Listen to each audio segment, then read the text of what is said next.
Hello dear students, मैं doctor Yogesh Kumar देसवा political science की क्लास में आपका हार्दिक स्वागत अभिनंदन करता हूं। आज का टॉपिक है हमारा राष्ट्रीय शक्ति। जी हाँ, बीए फाइनल ईयर के यूनिट नंबर 2 का इम्पोर्टेंट टॉपिक है नेशनल पावर, राष्ट्रीय शक्ति। तो सबसे पहले हम बात करते हैं राष्ट्रीय शक्ति क्या है। स्टूडेंट्स ध्यान से सुने, राष्ट्रीय शक्ति नेशनल पावर अंतर्राष्ट्रीय राजनीति के विद्वानों ने राष्ट्रीय शक्ति को राष्ट्र का एक सबसे बड़ा केंद्र बिंदु माना है। जी हां, जो आईआर इंटरनेशनल रिलेशन के जो भी विद्वान लोग हैं, जो विद्वान पर्सन हैं, उन्होंने राष्ट्रीय शक्ति को देश की केंद्र बिंदु माना है, क्योंकि इसके इर्द गिर्द ही पूरा जो है विदेश नीति का निर्माण होता है। तो जिस देश में जितना नेशनल पावर होगा, जितनी नेशनल एबिलिटीज होगी, उतना ही वो देश पावरफुल होगा। बिल्कुल, जी हाँ, मतलब जिस देश की राष्ट्रीय शक्ति चरम उत्कर्ष पर होगी, तो आप ये मान के चलें कि उस देश का जो वर्चस्व होगा वो सबसे स्पेशल और सबसे महत्वपूर्ण होगा। क्यों? क्योंकि उस देश की क्या है, अपनी राष्ट्रीय शक्ति, और उस राष्ट्रीय शक्ति के बदौलत वो अंतर्राष्ट्रीय राजनीति के अंदर अपनी सक्रिय भूमिका निभा सकता है और किसी भी देश को अपने वर्चस्व के सामने झुकाने की ताकत रखता है। बिल्कुल, अगर हम मानते हैं कि ये केंद्र बिंदु है, तो हमें ये सोचना चाहिए कि इसके जो इर्द गिर्द का जो एरिया है, जो है वो किससे तैयार होगा। तो वो जो है वो तैयार होगा विदेश नीति से। जी हाँ, और विदेश नीति किस पर डिपेंड करती है? डिप्लोमेसी पर। डिप्लोमेसी का मतलब होता है कूटनीति। स्टूडेंट इस बात को थोड़ा विशेष ध्यान दें, डिप्लोमेसी, कूटनीति। तो कूटनीति जो है वो इस पर विशेष रूप से कारगर सिद्ध होती है और राष्ट्रीय शक्ति जो है उसकी परिचायक होती है। इसी कड़ी के अंदर हम बात करते हैं, एक प्रसिद्ध राजनीति शास्त्री हैं मॉर्गेनथाउ। स्टूडेंट ध्यान से सुने,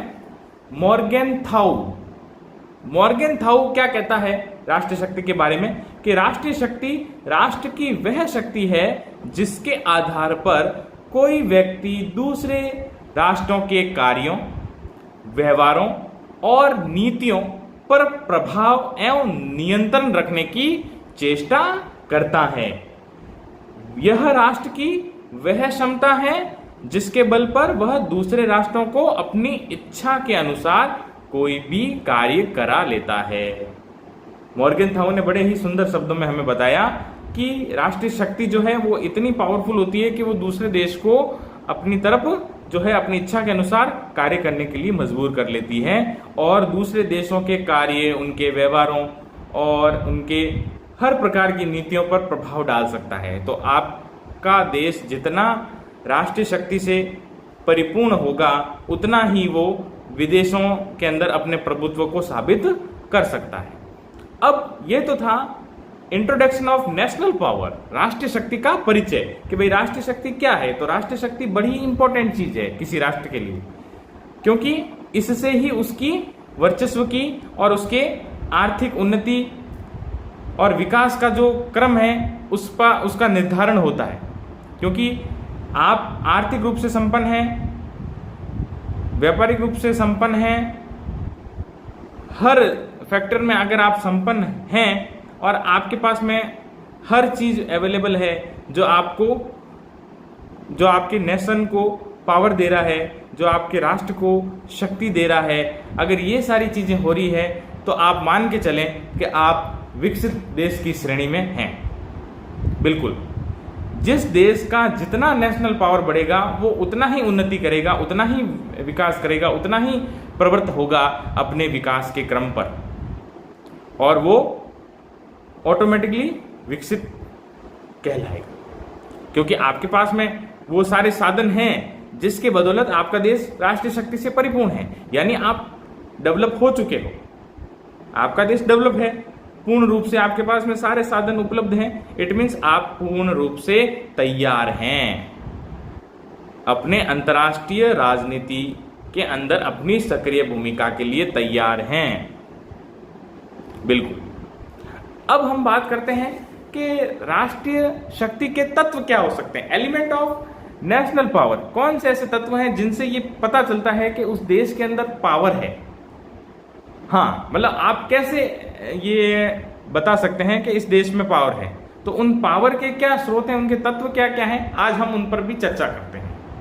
तो राष्ट्रीय शक्ति के तत्वों के अंदर हम बात करते हैं कि राष्ट्रीय शक्ति का जो मूल रूप है वो उसकी सैनिक शक्ति होती है। जी हाँ, देश की सैनिक शक्ति आपके नेशनल पावर को रिप्रेजेंट करती है कि आपकी जो मिलिट्री है वो कितनी पावरफुल है, उसके पास में जो मटेरियल है, जो उसके पास में साधन है, जो उसके पास में जितने भी प्रकार के अस्त्र शस्त्र, प्रक्षेपास्त्र, टैंकर्स, राइफल्स, बंदूकें, गोले, वो सारी चीज। देखिए, अगर हम राष्ट्रीय शक्ति की बात करते हैं किसी देश की, तो हमें सीधा ही हम कहें वृहत स्वरूप में, तो वो है सैनिक शक्ति। जी हाँ, सैनिक शक्ति ही उस देश की नेशनल शक्ति को रिप्रेजेंट करती है। जिस देश की जितनी सैनिक शक्ति मजबूत होगी, वो उसका वर्चस्व विश्व के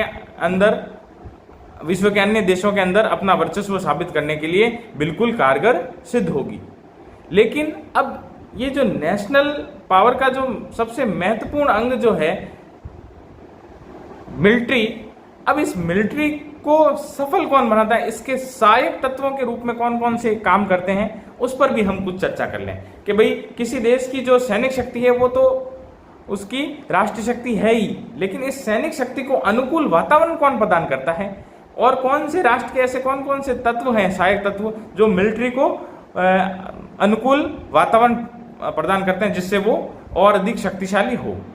तो अगर हम बड़े तौर पर, मोटे तौर पर अगर हम इसके तत्वों की बात करते हैं तो उनको 3 भागों में बांटा गया है, जिसमें सबसे पहला है प्राकृतिक साधन।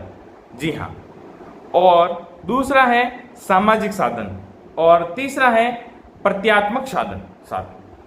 अब हम बात करते हैं पहले नंबर प्राकृतिक तत्वों के बारे में या साधनों के बारे में।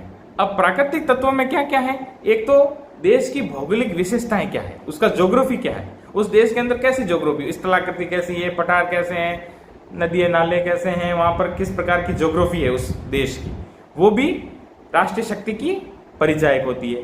दूसरा है प्राकृतिक संसाधन, जो नेचुरल सोर्सेज क्या है, वहां पर यूरेनियम खान है या सोने हैं, चांदी है, क्या है, तो उस देश के अंदर प्राकृतिक संसाधन कैसे हैं, उस पर भी नेशनल पावर डिपेंड करता है। और लास्ट में जनसंख्या, तो उस देश की ज्योग्राफी, उस देश के प्राकृतिक संसाधन और उस देश की जनसंख्या, ये तीनों ही जो है प्राकृतिक तत्वों के अंतर्गत आते हैं।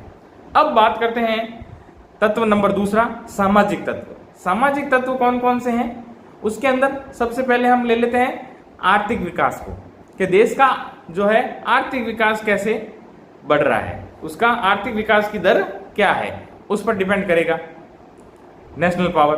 दूसरा है राजनीतिक ढांचा, मतलब उस देश में जो पॉलिटिकल पार्टी जो सत्तारूढ़ है उसकी कैसी स्थिति है, उस सत्तारूढ़ पार्टी में कितना पावर है कि वो जनता को और विश्व के अन्य देशों को भी लोहा ले सके और अपना लोहा मनवा सके। तो ऐसी पॉलिटिकल पार्टी होनी चाहिए जो अपना वर्चस्व रखती हो। तो ये किस में आ गया, ये कौन से तत्वों में आया, सामाजिक तत्वों के अंदर। तो सामाजिक तत्वों में पहला कौन सा है, एक तो आर्थिक विकास, देश का आर्थिक विकास दर कैसे बढ़ रही है, उसको कैसे बढ़ाया जाए, उस पर बात डिपेंड होती है। दूसरी बात है कि उस देश में राजनीतिक ढांचा कैसा है, पॉलिटिकल पार्टीज कैसी हैं, वहां पर किस प्रकार से जो है शासन चल रहा है और वो शासन कितना कुशल चल रहा है। मतलब आप अपने देश में अच्छा शासन करोगे तभी तो दूसरे देश आपकी वाहवाही करेंगे, या दूसरे देश कहेंगे कि हाँ इस देश के अंदर कुछ ऐसा व्यक्ति है जो शासन कर रहा है, या ऐसी पार्टी है जो शासन कर रहा है, हमें इस देश से जुड़ना चाहिए। तो आपके जो शासन का जो तरीका होगा, जो आपके देश के अंदर आपकी जो वैल्यू होगी, वो आपको विश्व के अंदर भी वैल्यू दिलाएगी, वो आपको विश्व में भी सम्मान दिलाएगी। तो सामाजिक तत्वों में सबसे पहले है आर्थिक तत्व, ठीक है ना, आर्थिक विकास। उसके बाद में है राजनीतिक ढांचा, कि आपका पॉलिटिकल स्ट्रक्चर कैसा है, वहाँ की पॉलिटिकल पार्टीज, वहाँ का पॉलिटिकल एडमिनिस्ट्रेशन वगैरह वगैरह, ये सारी चीज़ें कितनी स्ट्रांग है, कितनी मजबूत है, वहाँ की पार्लियामेंट कितनी मजबूत है, वहाँ की कार्यपालिका कैसी है, वहाँ की जुडिशियल व्यवस्था कैसी है, ये सारी व्यवस्थाएं कितनी स्ट्रांग है, उस पर भी नेशनल पावर डिपेंड करता है। और लास्ट में है राष्ट्रीय मनोबल, आपका इंटरनली मनोबल कितना मजबूत है, स्ट्रांग है। मन के जीते जीत है, मन के हारे हार है। जी हाँ, ये कहावत बिल्कुल सत्य होती है। अगर आप मन में मनोबल लेके चलते हैं तो फिर फतेह है आपकी। एक कोल्ड ड्रिंक का एडवर्टाइजमेंट आता है माउंटेन ड्यू का, कि डर के आगे जीत है। वही चीज है कि अगर आपके अंदर मनोबल है तो आप डर पर विजय प्राप्त कर सकते हो, और नहीं तो आप डर के भीरू बन के बैठ जाओगे। तो जो है नेशनल पावर जो है उसका एक प्रमुख अंग है राष्ट्रीय मनोबल, कि आपके अंदर ऐसी हुंकार भरने वाला आपका जो है राष्ट्रीय अध्यक्ष होना चाहिए, जो इसकी एक भाषण से, उसकी एक आवाज से पूरी जनता में जोश, जुनून और अपने जो नेतृत्व है, जो अपना सीएम है, पीएम है या प्रेसिडेंट है, उसकी वाणी में ऐसा जोश होना चाहिए कि पूरी जनता उसके लिए मरने मिटने के लिए तैयार हो जाए। तो राष्ट्रीय मनोबल भी आपको जितवा देता है। बिल्कुल असंख्य आप जो है इतिहास में देख लीजिए कि कुछ से सैनिकों ने बहुत बड़ी भारी जो है सेना को हरा दिया। क्यों? क्योंकि उनमें जज्बा है, उनमें राष्ट्रीय मनोबल है, अपने देश का प्रेम है, और उस देश प्रेम के कारण उन्होंने कुछ संख्या होते हुए भी उस विशालकाय जो विपक्ष की जो सेना है उनको धराशायी कर दिया। तो ये मनोबल ही होता है जो आपका राष्ट्रीय अध्यक्ष आंख में भरता है, और आप उससे अपने राष्ट्र की रक्षा के लिए आप तत्पर हो जाते हैं। जी हाँ, तो ये तो था सामाजिक तत्व। अब बात करते हैं प्रत्यात्मक तत्व। प्रत्यात्मक तत्वों में नेतृत्व शक्ति की बात आएगी, नेतृत्व वर्ग की बात आएगी, आदर्श बुद्धि और दूरदर्शिता की बात आएगी। मतलब आपका नेतृत्व जो है ऐसा होना चाहिए जो आदर्शवादी हो और दूरदर्शिता रखने वाला हो। मतलब ऐसी सोच रखे जो आज से 10 साल बाद में कैसा होगा। आपका नेता ऐसा होना चाहिए, आपका पीएम ऐसा होना चाहिए, आपका सीएम ऐसा होना चाहिए, जो आपको पहले से ही बता दे कि भाई भविष्य में हमारी ये योजना इतनी कारगर साबित होगी। मतलब प्रेजेंट में तो उसकी योजनाएं कारगर होगी, लेकिन जो है फ्यूचर के लिए भी वो सुख करके जाएंगे।